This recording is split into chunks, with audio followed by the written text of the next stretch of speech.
All right, so it looks like we're diving into quantitative research and education today. Got a whole bunch of stuff here, huh? Lecture notes from Dr. Osorio Saez, some blog posts. Feeling a little overwhelmed, I get it. But don't worry, we're going to sift through it all together. Find those golden nuggets. And believe me, it's more than just number crunching. There's some serious philosophical stuff hiding in there, too. Yeah, it's the kind of stuff that can really make you rethink how research actually works. Okay, so first things first. What is quantitative research? I mean, we hear the term, but what's at the heart of it? Well, at its core, it's about using numbers to try and understand the world, Hmm? especially in education. Think test scores, survey results, even like how often teachers are using certain strategies in the classroom. Basically, it's about taking those observations and turning them into data that we can actually measure. Gotcha. So it's all about the numbers. But why should someone care about this? We're not all going to become researchers, right? True. But think about it. You're probably already coming across quantitative research all the time, reading those articles about education, trying to figure out if that new program at your kid's school is actually working. Understanding the basics can help you cut through the noise and figure out what's really going on. It's like having a superpower for deciphering all those reports. Superpower, huh? I like that. But before we get carried away with all the superpowers, let's talk about the ground rules. Quantitative research makes certain assumptions about the world. Like, what's the deal with this objective reality? Does that mean we all see things the same way? Well, not necessarily. It means that researchers are trying to measure things in a standardized way, an unbiased way. Even though we know everyone has their own unique experiences, it's kind of like trying to find a common yardstick, even though we know that everyone's a little bit different. I see. So it's not about everyone agreeing perfectly, but more about trying to measure things consistently. Exactly. And that brings us to another big assumption. If you want to study something quantitatively, you have to be able to measure it. And that can be tricky when we're talking about things like parental engagement or socioeconomic disadvantage. Dr. Soria Saez really dives into this in her lecture notes. She does. I mean, how do you put a number on something like that? It's not like measuring someone's height or something. Right. And even when you can measure something, you have to make sure you're doing it in a way that's valid and reliable. In other words, are you really measuring what you think you're measuring? And are your measurements consistent? So like if I want to study how good a new reading program is, I can't just ask the kids, hey, do you think you're reading better now? I'd need like a real test, right? Exactly. You need a solid tool, something that actually measures reading comprehension, not just how they feel about their reading. Got it. So it's all about having the right tools. Okay, so let's say we have the tools and we're measuring things well. What about applying those findings to a bigger group? Like if a study shows that something works really well in one school, does that automatically mean it'll work everywhere? That's the idea of generalizability, and it's kind of a double-edged sword with quantitative research. Mm. Yeah, you want to be able to say something meaningful about a whole population, but you have to be so careful about how you choose your participants. And think about the context of the study. So going back to my reading program example, if the study was only done in like wealthy suburban schools, can I just assume that it's going to work the same way in a rural school that has way fewer resources? That's a great point. It really shows why context matters so much. You can't just assume that findings will always apply in different settings. And it brings up another important thing. Just because two things are related doesn't mean that one causes the other. Oh, I see what you're getting at. Like maybe those kids in the fancy schools were already good readers. Maybe they had more support at home. It might not have been just because of the program itself. It's like detective work.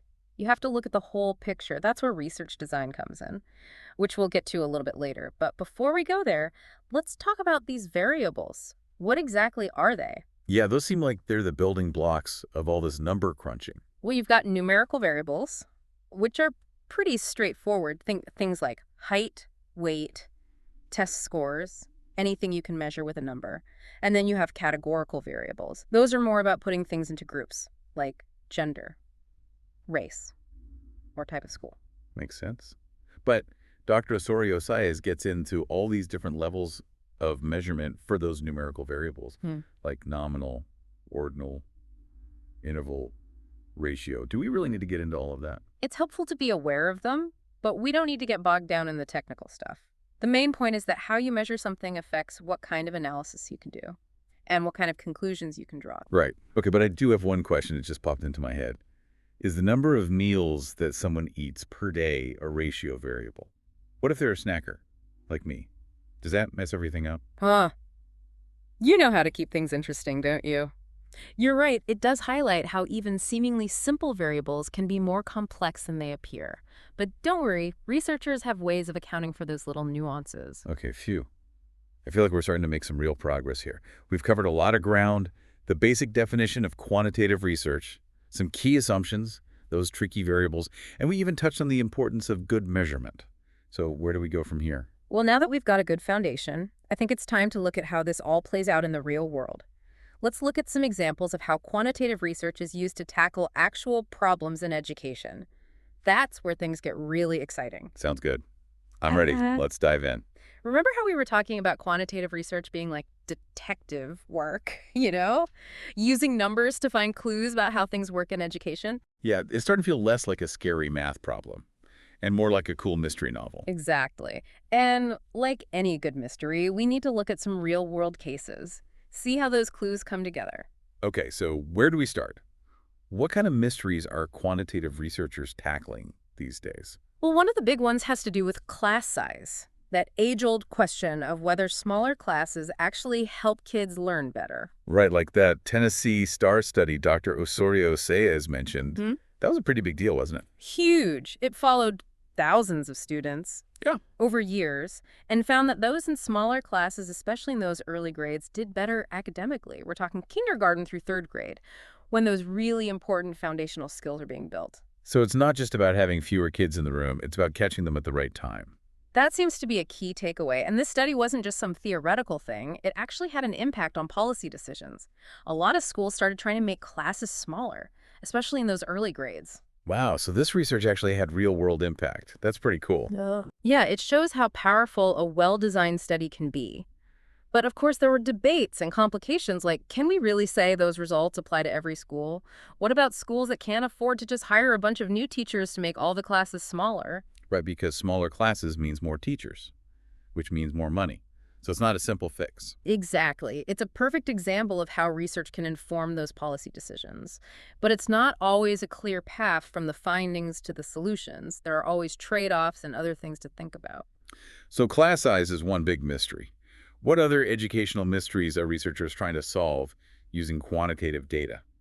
Well, another area where it's been super valuable is in understanding achievement gaps. Those persistent differences in how certain groups of students perform, often based on things like their race, ethnicity, or socioeconomic status. Right, that's a huge issue. And there's so much debate about what causes it and what we can do about it. So Yeah. how does quantitative research help with all of that? By looking at the numbers, researchers can identify and track those gaps over time. They can see which groups are being left behind and where the biggest differences are. So it's about making those inequalities visible, making sure we're not ignoring them.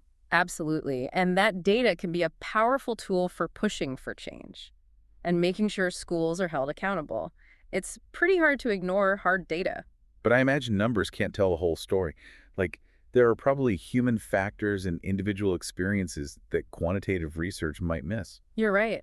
That's why it can be really helpful to combine quantitative data with qualitative research, which dives deeper into those individual stories and perspective. Remember we talked about those mixed methods studies? Yeah, where you get the best of both worlds. Yeah. Numbers and narratives. Okay, so we talked about class size and achievement gaps.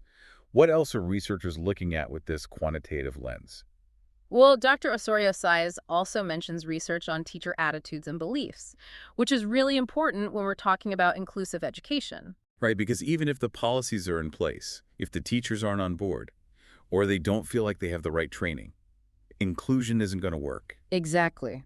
By surveying teachers and finding out their views on inclusion, researchers can figure out what kind of support or professional development might be needed to actually put those policies into practice. So it's about getting inside the heads of the people actually doing the teaching.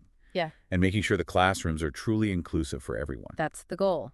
And another area where quantitative research is really crucial is in figuring out the impact of technology in the classroom. Oh yeah, that's a big one these days. Yeah. Everyone's got an opinion about whether all those gadgets are actually helping kids learn. Exactly. And quantitative research can help us go beyond opinions and see what the data says.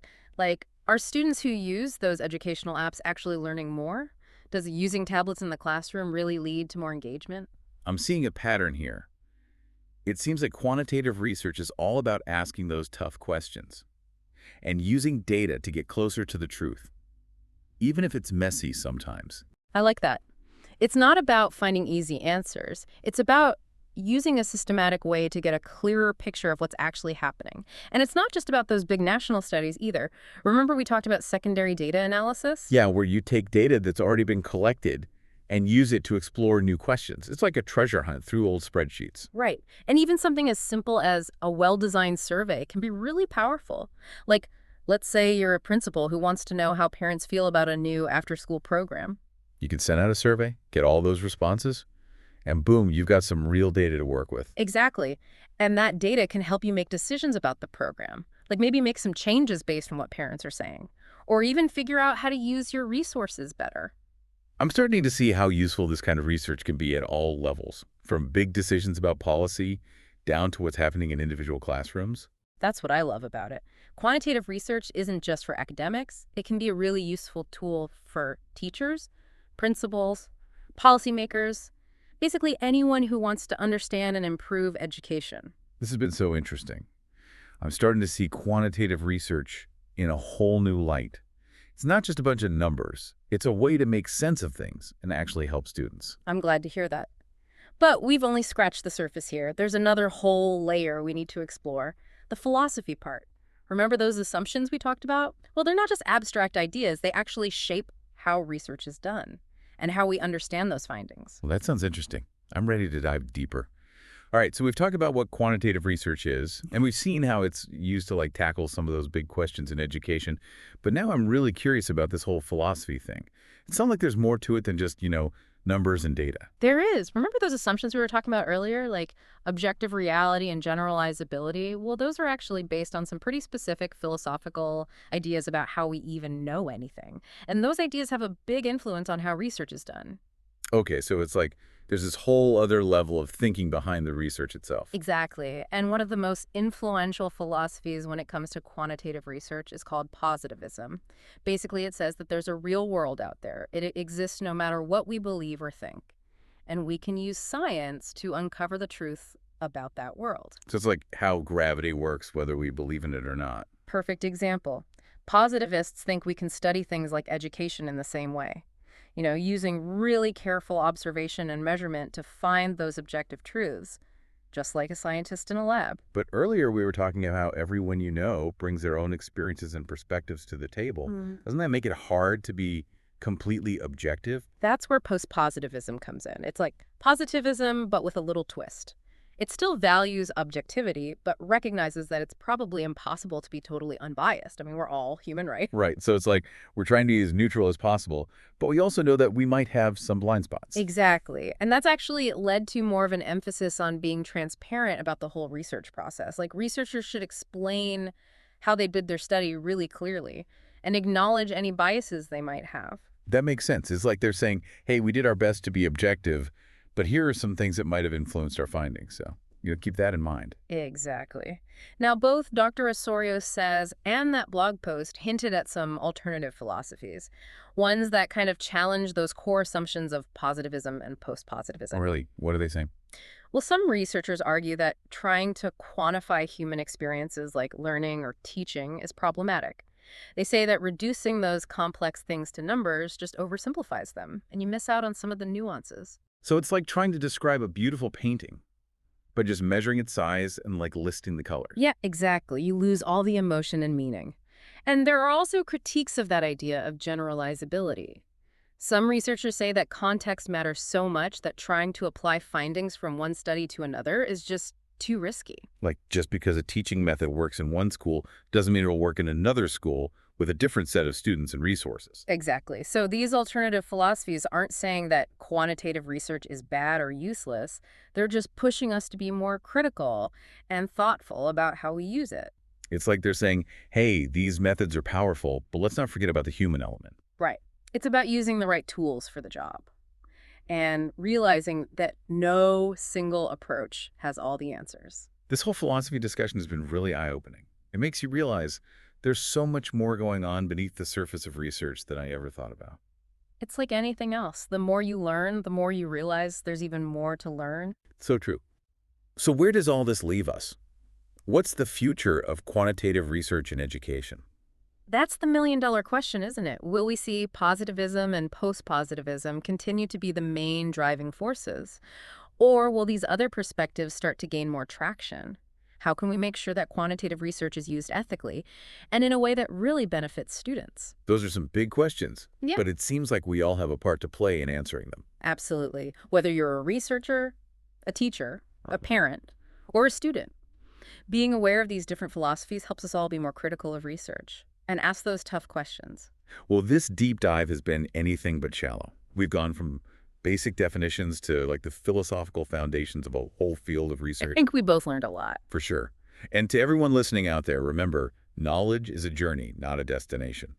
Keep exploring, keep asking questions, and keep on learning. We'll see you next time.